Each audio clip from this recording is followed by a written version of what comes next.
Salaamullaahi calaykum waraxmatullaahi wabarakaatuhu. daawadayaal dhegeystayaal meel walbo ay joogtaan, assalaamu calaykum waraxmatullaahi wabarakaatuhu.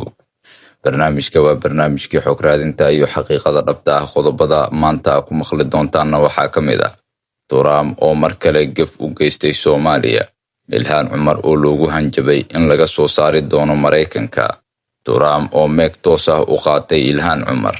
weerarkan afka ah miyuu isu bedeli doonayaa weerar gacanka hadal ah? qodobadaasi oo faahfaahsan ayaa barnaamijkeena xog raadinta iyo xaqiiqada dhabta ah ku maqli doontaan. balse daawada marka ugu horeyso muuqaalka like saar oo sii share garay page-kani follow dheh. waa ku mahadsan tahay intaas hadaa noo samaysid.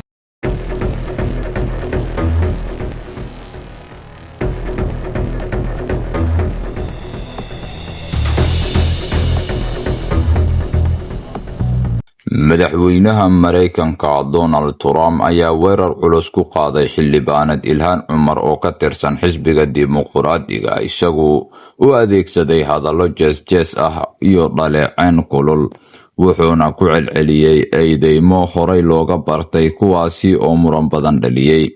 Trump ayaa ku kaftamay Ilhaan Cumar magacee doonto ha lahaatee iyada oo qalabkaas yar cimaamadkaas yar madaxa u saaran yahay. waan jeclahay, way soo gashay, waxna ma qabato aan ka ahaynin cabasho, had iyo jeer waa ay cabanaysaa. isaga oo hadalkiisa sii wata ayuu yiri, waxay ka timid dal adduunka ugu xun, sow maaha. ciidan ma haystaan, waxna ma haystaan, baarlamaan ma haystaan, xitaa ma garanayaan waxa ereyga baarlamaanka macnihiisu yahay. boolis ma haystaan, sharciga ayay gacmahooda ku qaataan oo mar walbaahi waa isdilaan, ayuu yiri. Trump ayaa sii kordhiyey weerarkiisa isagoo yiri, waxay imaaday waddankeena waxayna had iyo jeer ka cabanaysaa in dastuurku u ogol yahay Trump inuu sameeyo tan ama waxaas, waa inaan ka saarnaa halkan, ayuu Trump yiri. Trump ayaa sidoo kale ku celceliyey eedeymo uu u jeediyey ololihii hore, isagoo yiri waxay guursatay walaalkeed si uu u soo galo waddanka. sax, waxay guursatay walaalkeed. ma qiyaasi kartaa haddii Donald Trump uu guursan lahaa walaashiis, miyaan qaadan lahaa 2 saacadood.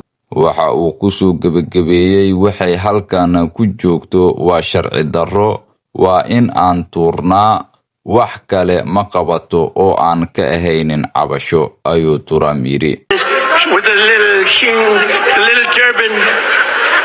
I love her. She comes in, does nothing but bitch. She's always complaining. She comes from a country where, I mean, it's considered about the worst country in the world, right? They have no military.